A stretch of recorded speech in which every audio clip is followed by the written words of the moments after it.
మిత్రులందరికీ స్వాగతం. మన సరదాగా ఒక మాట ఒక పాటకి.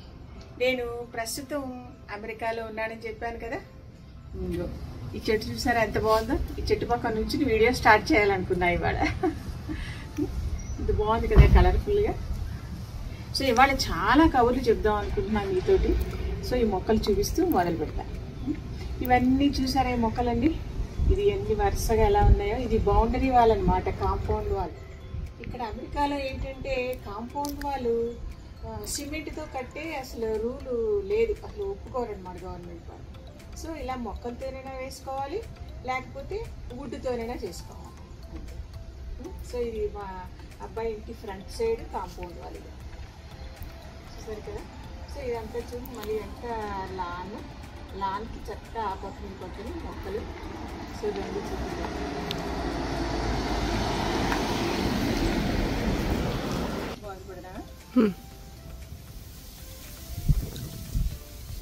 ఇది ఫోకస్ చేస్తా. ఇక్కడ మొక్కలు ఎన్ని రకాలనండి. చిన్న చిన్న పువ్వులు, పెద్ద పెద్ద పువ్వులు. నేను ఈ మొక్క పేరు ఇదేని నేనేం చెప్పలేను, కానీ చూడ్డానికి ఎంత అందంగా ఉన్నాయో. చిన్న చిన్న పువ్వులేమో ముద్దుగా. ఇక్కడ స్పెషాలిటీ ఏంటంటే, ప్రత్యేకత ఏంటంటే పువ్వులన్నీ నిండుగా పూయడం మొక్కలకి. ఇది మొన్న దీని నిండా వచ్చాయి, అప్పుడు నేను వీడియో తీయలేదు. నెక్స్ట్ మీకు దీని నిండా వచ్చినప్పుడు వీడియో చూపిస్తాను. ఈ ఆకే చూడండి ఎంత అందంగా ఉందో. ఇవన్నీ చిన్న చిన్న పువ్వుల మొక్కలు అన్నమాట. ఇది కూడా చూడండి, ఆకే ఏదో ఎంత ముద్దొచ్చేలా ఎంత అందంగా ఉందో. ఏవో చిన్న చిన్న కాయలు లాంటివి కూడా వస్తున్నాయి, కానీ ఇవి తినకూడదు అనుకుంటా, తినేది కాదనుకుంటా. తినచ్చా ఇవి? తినేది కాదు. ఈ చెట్టు ఎంత అందంగా ఉందో చూడండి. ఆకు దళసరిగా చిన్న చిన్నగా ఉందన్నమాట. ఇవన్నీ ఏదో పెద్ద పెద్ద పువ్వులు తెల్లగా వచ్చాయి. నేను ఇంకోసారి అది పువ్వులు వచ్చినప్పుడు తీసాను, అది ఆ ఫోటో నేను దీనిలో పెడతాను. ఈ మొక్కకి నిండా పువ్వులు వచ్చినప్పుడు తీసాను. తెల్లగా పెద్ద పెద్దగా ఉంటాయన్నమాట. ఇది చూడండి, ఏదో ఆకుపచ్చని మొక్క నిండా ఏవో తెల్లటి నక్షత్రాలు పరుచుకున్నట్టు ఎలా ఉందో చూసారా. ఎంత బాగుందో మొక్క నిండా పువ్వులు. ఇక్కడ అదే ప్రత్యేకత. మనకి మనస్సు అయితే ఉప్పొంగిపోతుందా ఆ నిండా పువ్వులు పరుచుకోవడం చూస్తే. చూడండి, అన్నీ ఏమో నక్షత్రాలు పరుచుకున్నట్టుగా ఉన్నాయి కదా. ఇక్కడ చూడండి, మరి ఇది ఏదో హరిత కుప్పల్లా ఉన్నాయి. ఆకుపచ్చదనాన్ని కుప్పలు పోసినట్టుగా ఉంది కదా. ఇది ఇంతంత పెద్ద పెద్ద ఆకుపచ్చదనాన్ని పెద్ద పెద్ద కుప్పలుగా పోసినట్టుగా ఎంత చక్కగా చూడండి. భగవంతుడు ఎంత చిత్రం కదా. ఎంత రకరకాల అందాలు ఈ మొక్కల్లో. చూస్తుంటే మనకి అసలు మాట రాదు, ఎలా వర్ణించాలో కూడా. మనసు అంత సంభ్రమాశ్చర్యాలకి గురైపోతుంది అన్నమాట. ఇవి చూడగానే మన మనస్సు ఆటోమేటిక్గా ఫ్రెష్గా అయిపోయి పులకిస్తుంది ఒక రకంగా. ఇది హరిత, చూసినప్పుడల్లా అంటూ ఉంటాను, హరిత కుప్పలు అంటూ ఉంటాను వీటిని.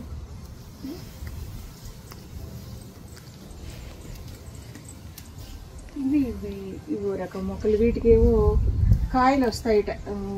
బ్లూబెర్రీ ఇవి చిన్న చిన్నగా వస్తున్నాయి. ఇదిగో కాయలు. ఇవి మనం తినచ్చుట బ్లూబెర్రీ. ఇవి పెద్ద అయ్యాక మళ్ళీ చూపిస్తాయి. ఇంకా చిన్న చిన్న గుత్తులుగా మొదలయ్యాయి ఇప్పుడే. అసలు కాయ మాట అటు నుంచి ఆకే అసలు కొమ్మలే చూడండి ఎంత చక్కగా ఉన్నాయో. ఏదో పెయింటర్ తీర్చిదిద్దినట్టుగా ఉన్నాయి. ఆకులేమో దళసరిగా, కొమ్మ ఏమో ఎర్రగా. అసలు ఆకే చెట్టే ఎంతో అందంగా ఉంది. ఇదో చెట్టు, మనకు పేర్లు మనం చెప్పలేము. ఇది కూడా ఒక స్లో ప్లాంట్ అన్నమాట. ఇది బ్లూబెర్రీ మొక్క, ఇందాక అక్కడ చూపించాను కదా. ఇవన్నీ బ్లూబెర్రీ వచ్చాయి. ఇవన్నీ షో ప్లాంట్లు కట్ చేసి ఒక రకంగా యూనిఫామ్గా. ఇది ఒక అందం. వీటికి ఏవో పువ్వులు వస్తున్నాయి, చిన్న చిన్నగా పువ్వులు. కాయలు ఇంకా పువ్వులు రావాలి. ఇదిగో చూసారా, ఇక్కడ కాంపౌండ్ వాళ్ళు కట్టకూడదన్నాను కదా. పక్క వాళ్ళ ఇంటికి మనకి మధ్యలో చూడండి, ఇదిగో వుడ్డుతోటి.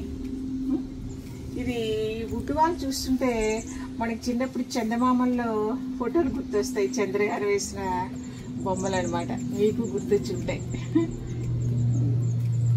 ఇదంతా లాన్.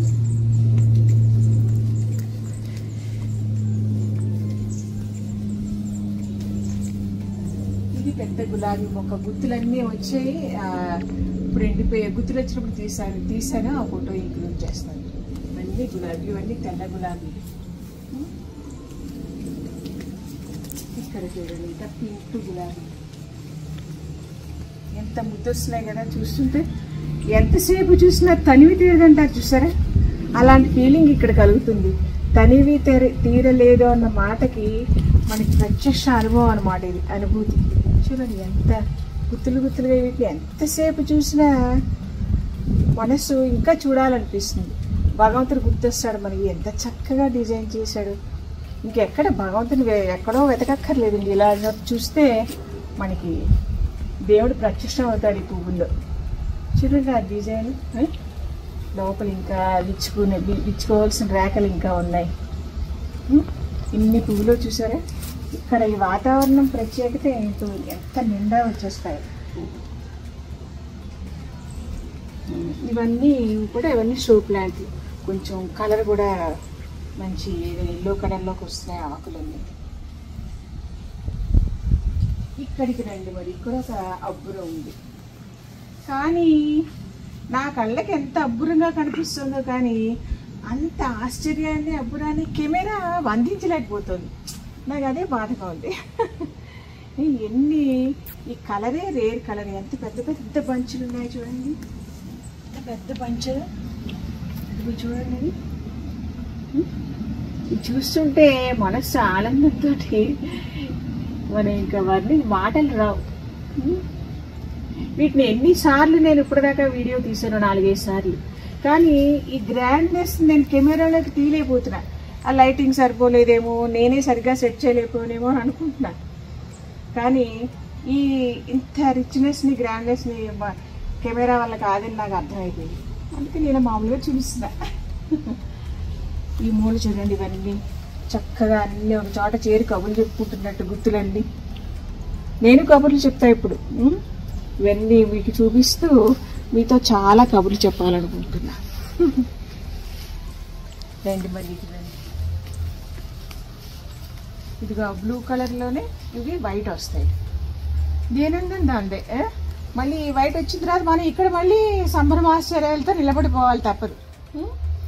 ఇవి ఇప్పుడే పువ్వులు వస్తున్నాయి, స్టార్ట్ అయింది. తెల్లవి ఇంకా నిండా మొగ్గలు ఉన్నాయి. ఇవి పువ్వులుగా మారుతాయి అన్నమాట. ఇవన్నీ మళ్ళీ నిండా గుత్తులు వచ్చేస్తాయి. ఎంత ఆశ్చర్యం వేస్తుందంటే, అమెరికా వాతావరణం మరీ సూటబుల్ అండి పువ్వులకి. మన ఇండియాలో డార్జిలింగ్లోను ఊటీలోనూ ఉంటుందనుకుంటా అలాంటిది అట్మాస్ఫియర్. అక్కడ కూడా డార్జిలింగ్లో విరగబూస్తాయి అంటారు పువ్వులు. ఇక్కడ వీళ్ళకి ఇంట్లోనే వస్తున్నాయి. అక్కడ ఒక రకం పువ్వులు ఉన్నాయి, ఒక రకం. మనకి ఇవన్నీ పువ్వులు అనుకోవడం, వీటి పేర్లు మనకి తెలియదు. ఇవన్నీ ఇదంతా లాని, ఇదంతా ఏంటంటే చక్క ఆకులతోటి తివాచీ పరిచినట్టుగా కిందంతా చక్కగా క్రీపర్ ఏదో పాటలు ఉంది. దీనిలో చిన్న చిన్న పువ్వులు కూడా వస్తాయి. మరి ఇక్కడికి రండి, ఇక్కడ ఒక అబ్బురం. ఇది చూసారా, ఇందాక బ్లూ చూపించాను, ఇది పింక్ అనమాట. అంటే ఇక్కడ కూడా మనం ఆశ్చర్యపోతూ నుంచోవడమే మనం చేయగలిగిన పని. కవి అయితే కవిత్వం చెప్తాడు, చిత్రకారుడైతే చిత్రాలు గీస్తాడు. నేను ప్రస్తుతం మీతో కబుర్లు చెప్తున్నా. నేను కవిత్వనే, ఎప్పుడైనా కవిత్వం దీని మీద చెప్తే మీకు వినిపిస్తాను. ఇప్పుడు ప్రస్తుతం ఈ పువ్వులు చూపిస్తూ నేను ఇంకా చాలా ఉంది. నేను ఆ పక్కనంతా ఇంకా మొక్కలు అవన్నీ ఇంకో వీడియోలో మళ్ళీ నేను చూపిస్తాను. ఇంకా నేను ఈ పువ్వుల్ని చూపిస్తూ నేను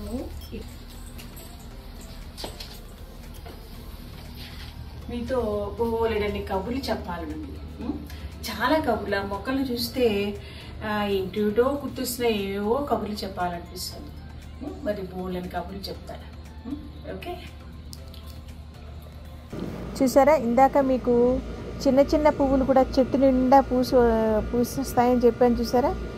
అవి చూపిద్దామని ఇంకేవి చూపిస్తున్నాను. చూసారా చెట్టు నిండా ఎలా పూసాయో. ఆకులు కూడా చూడండి ఎంత చక్కగా ఏదో పద్మాల్లా గుండ్రంగా ఎలా ఉన్నాయో. ఆకులు ఒక్కొక్కటి 5 దళాల్లా విరిచి ఒకదాని కింద ఒకటి. అసలు ఈ పువ్వుల్ని, ఇలాంటి అందమైన పువ్వులు మన కంటబడినప్పుడే ఒక నిమిషం ఆగి దాని దగ్గరగా వెళ్ళి పరిశీలనగా వాటి అందాల్ని పరిశీలించాలండి.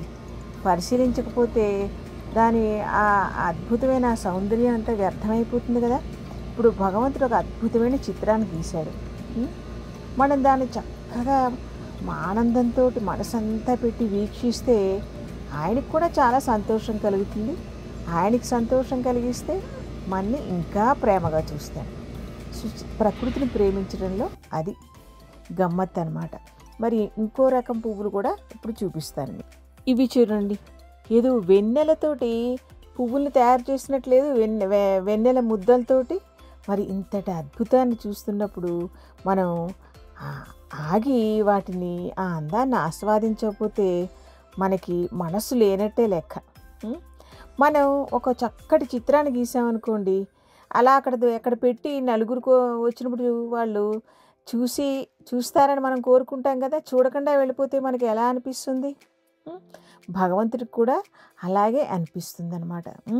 మనం ఈ అద్భుతమైన ఆయన సృష్టిని మనం ప్రేమగా తిలకించి ఆయన నైపుణ్యానికి మనం అబ్బురపడుతూ భగవంతుడా ఎంత గొప్పవాడి అన్నాం అనుకోండి, ఆయనకు కూడా చాలా సంతోషంగా అనిపిస్తుంది. ఆయన సంతోషమే మన పుణ్యం, అంతే కదా. మరి చూడండి, ప్రకృతిని మనం ప్రేమించాలి. ఇలా అందమైన పువ్వులు కనిపించినప్పుడు యథాలాపంగా వెళ్ళిపోకూడదనమాట.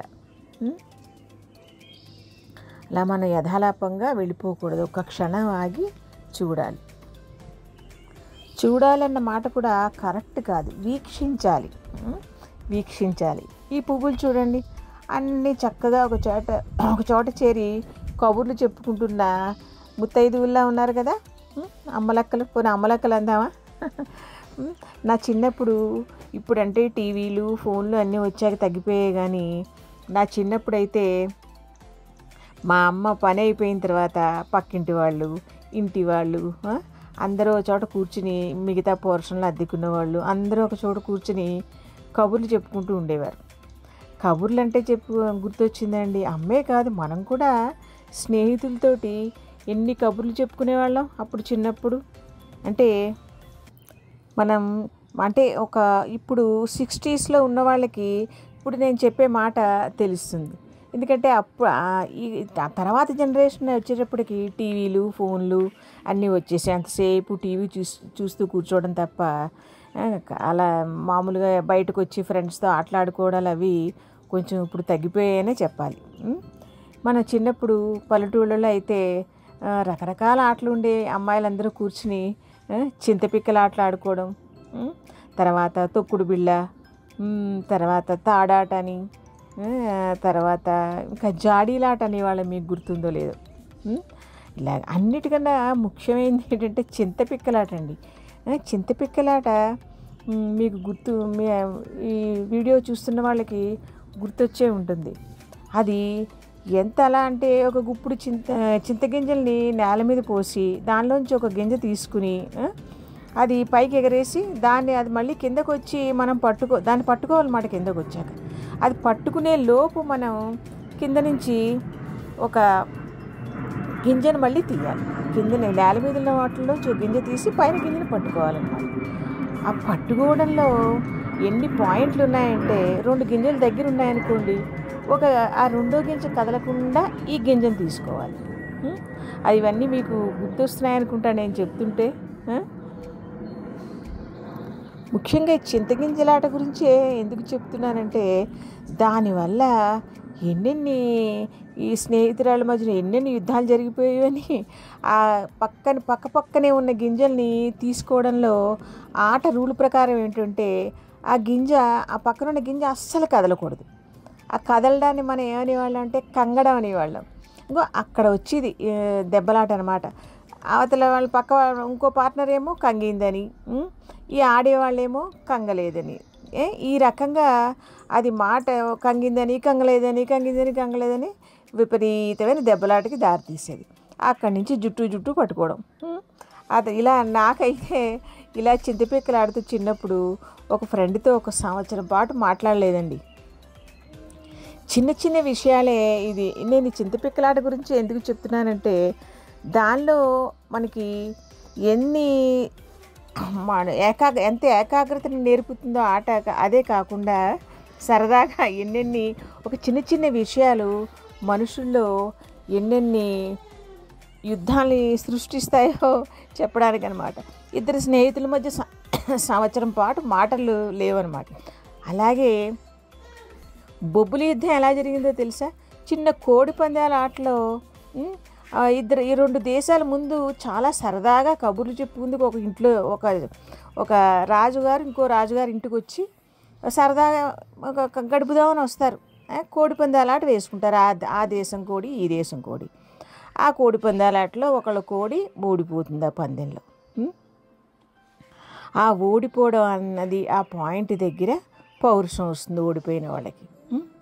అంత చిన్న విషయంలో అప్పటి వరకు మిత్ర దేశాలుగా ఉన్న దేశాలు 2 ఆ చిన్న విషయంతో ఒకళ్ళ మీద ఒకళ్ళ పగతో రగిలిపోయి ఆ ఓడిపోయిన దేశం మన శత్రు దేశాలతో చేతులు కలిపి బ్రిటిష్ వాళ్ళతో చేతులు కలిపి ఈ బొబ్బిలి రాజ్యాన్ని ఓడించడానికి బొబ్బిలి రాజ్యం మీద దండయాత్ర చేసి ఆ రాజులందరినీ వధించి వాళ్ళతో అన్యాయంగా బ్రిటిష్ వాళ్ళతో కలిసిపోయి అన్యాయంగా బొబ్బిలి రాజ్యాన్ని మట్టు పెట్టేస్తారు. ఆ తర్వాత బొబ్బిలి వీరులు అవతల వాళ్ళని ఆ శత్రు దేశాన్ని కూడా మట్టు పెట్టేస్తాడు అనుకోండి, అది వేరే విషయం. కానీ చిన్న తగాదాలు అనేవి ఎంతవరకు వెళ్తాయన్నది గుర్తొచ్చిందన్నమాట ఈ మాటలన్నీ చెప్తుంటే. దీన్ని బట్టి తెలుసుకోవాల్సింది ఏంటంటే చిన్న పాయింట్లు వదిలేసామనుకోండి, పట్టించుకోకుండా అది ఎంతో పెద్ద ఘాతుగా నాపకుండా ఆపుతుందన్నమాట.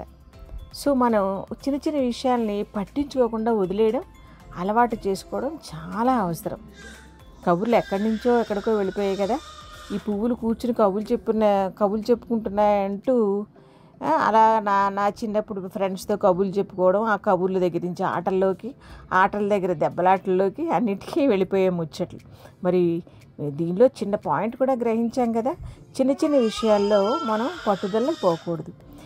ఈ పాయింట్ మన ఫుల్ జీవితకాలంలో ప్రతి చోట ఎక్కడో అక్కడ ఈ అవసరం మనకి వస్తూనే ఉంటుంది. సో మనం మర్చిపోయి పట్టించుకోకుండా ముందుకు సాగిపోవడం నేర్చుకుంటే జీవితం చాలా ప్రశాంతంగా సాగిపోతుందన్నమాట. ఎక్కడి నుంచి ఎక్కడికి వెళ్ళాయి కదా కబుర్లు. మరి ఈసారి కబుర్లు ఇవ్వండి. మరి మా తోటలో మా అబ్బాయి ఇంటి తోటలో పువ్వులన్నీ మీకు నచ్చాయో లేదో, నా కబుర్లు నచ్చాయో లేదో కూడా కామెంట్స్లో చెప్తారు కదా. Okay, thank you.